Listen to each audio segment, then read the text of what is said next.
Nós vamos discutir agora a proposta de emenda à Constituição apresentada pelo governo Temer e agora no primeiro semestre de 2016, após o golpe civil realizado no nosso país. Uma das primeiras medidas a ser tomada, ainda não votada, foi justamente a proposição de um ato que altera a nossa Constituição. É a Emenda Constitucional 241 de 2016, que, segundo eles, estabelece um novo regime fiscal. Essa proposta é altamente polêmica por conta das suas repercussões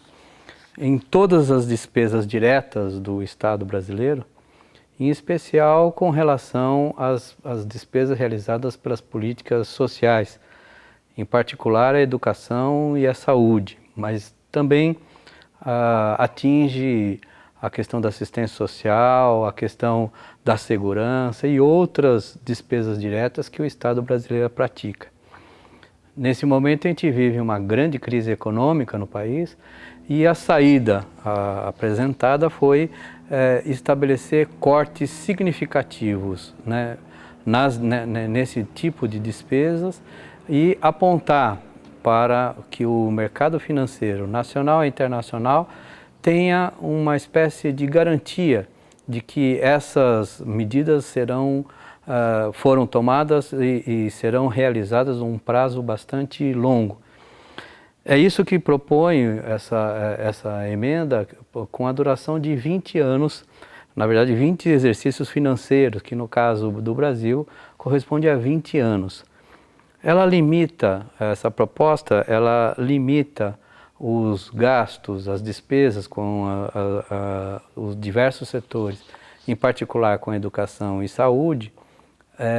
com relação à sua forma, que está colocada, eu diria, como está colocado atualmente na Constituição e que, segundo alguns juristas, segundo os entendidos do ponto de vista constitucional no Brasil, seriam cláusulas pétreas, que não poderiam ser modificadas, que é o atendimento em saúde e educação da população como um todo, né? Essa medida,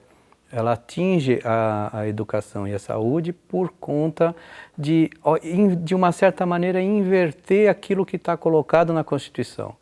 O que está colocado na nossa Constituição com relação às verbas para a educação, e é o que a gente chama na área de vinculação constitucional, é que a União deve gastar com educação nunca menos de 18%, e os estados e municípios nunca, no mínimo 25%. Claro que as constituições estaduais e as leis orgânicas municipais podem estabelecer valores acima disso. Essa medida, ela coloca que, inclusive, assim, eu diria que cinicamente diz que não altera a parte de educação, mas ela, ao limitar o valor, o percentual ao que está colocado como mínimo, e sinalizar que esse mínimo para os demais anos que virão será crescido somente pela inflação que vai ser aferida pelo IBGE, pelo índice do IPCA ou outro que for escolhido para tal, ela de uma certa maneira vai estabelecer um limite superior. Então, ao invés de ser entendido como estava na Constituição, que era um valor mínimo a ser aplicado, agora com essa condição ele estabelece que não gastará mais do que o que gastou no ano anterior, mais a inflação medida pelo IPCA.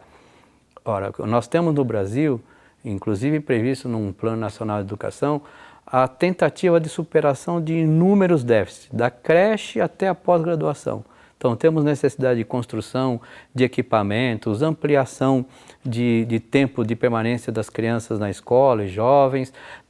aumentar significativamente os valores do salário dos professores no Brasil, tentando equipará-los ao que é exigido para os demais trabalhadores com a mesma formação. Na verdade, a educação e a saúde são suportes para uma perspectiva de desenvolvimento que o país necessita. Ao se colocar essa medida, o que a gente identifica é que se terá um privilégio para o pagamento, né, de dívidas e destinação de recursos para o setor financeiro nacional e internacional, em detrimento da realização de políticas públicas. Há dados que dizem o seguinte, dependendo da fonte que a gente pega, que dizem que se essa medida fosse aplicada em 2010, seria algo da ordem de 40 bilhões que não teriam sido aplicados se essa medida fosse realizada a partir de 2010. Há outros que apontam para 78 bilhões. Há outros que dizem que seria da ordem de 56. O que eu estou querendo dizer é que existem cálculos diferentes, mas que significam o seguinte: os governos nacionais aplicaram políticas sociais nesses setores, em particular na educação, que de uma certa maneira ultrapassaram o valor de 18%. Gastou algo em torno, no caso da União, em torno de 22% em média nesses anos, de 2010 para cá. O que significa o seguinte, que esses valores a mais foram para superar determinadas condições, ampliação de atendimentos, destinação para o Fundeb, ampliação do ensino superior no Brasil, enfim, diversas medidas que têm a ver com o suporte para a educação pública no Brasil, né? Eu tenho pensado que num momento de crise como essa que a gente está vivendo, ao invés de se retirar, o papel do Estado se retirar da economia e de uma certa maneira se retirar do apoio e da necessária destinação de recursos para as políticas sociais, seria exatamente o oposto que devia acontecer agora, quer dizer, suprindo, colocando mais recursos para educação e saúde, no sentido de assistência social e outras políticas de caráter direto, que de uma certa maneira elas poderiam criar um ciclo de substituição e de, podia dizer assim, de enfrentamento dessa condição para além desse modelo em que de uma certa maneira controla-se as despesas, né, públicas para liberar recursos para o pagamento de dívidas, em especial com os bancos nacionais e internacionais. Uma outra medida que está sendo prevista aqui nessa emenda é que, ainda que veja, se uma cidade ou um município ou algum estado que não cumpra essa coisa porque ampliou o acesso à creche, por exemplo, a ideia fundamental é que, se isso acontecer, ou algum órgão do governo federal fizer algum tipo de gasto acima daquilo que está estabelecido por essa medida, ele não poderá contratar, não poderá estabelecer plano de carreira, não poderá viabilizar nos próximos anos uma política de atendimento social como educação e saúde. O que eu estou querendo dizer é que uma política que pode ter impacto não só nesse momento mais agudo da crise que a gente está vivendo, mas um impacto nos próximos 20 anos ou mais, uma ou duas gerações que estariam impedidas de ter mais recursos para atendimento por meio de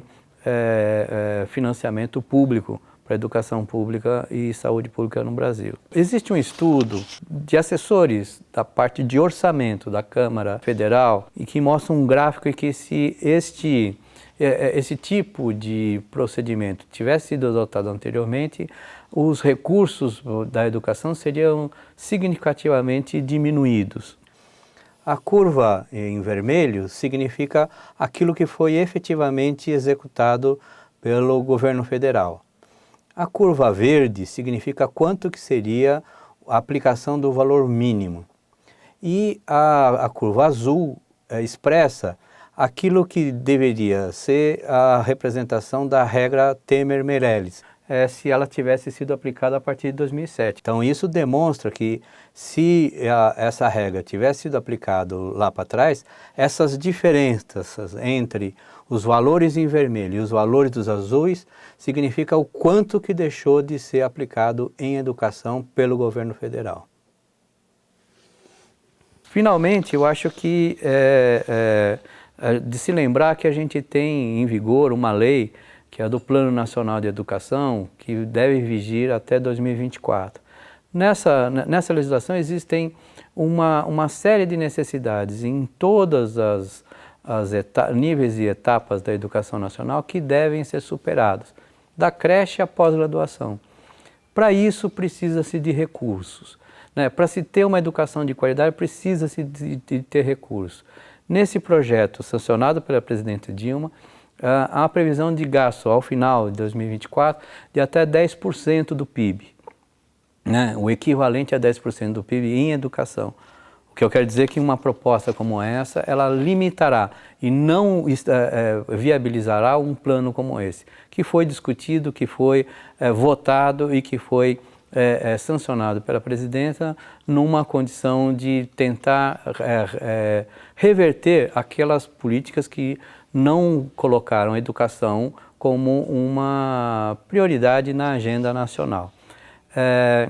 Só para ter um dado que eu acho que é bastante significativo, se a gente pegasse a média de valores que o Brasil gasta por ano, esse dado é de 2015, que foi veiculado a partir da OCDE. A média que o Brasil gasta na escolarização total dos alunos é da ordem de 3 mil dólares PPP, que seriam dólares em poder de compra, e a média da OCDE é da ordem de 8.900, quase 3 vezes mais do que o Brasil gasta com o atendimento educacional completo, aqui e lá. O que eu estou querendo dizer é que nós temos que investir e muito na educação, colocando ela de fato como uma prioridade nacional.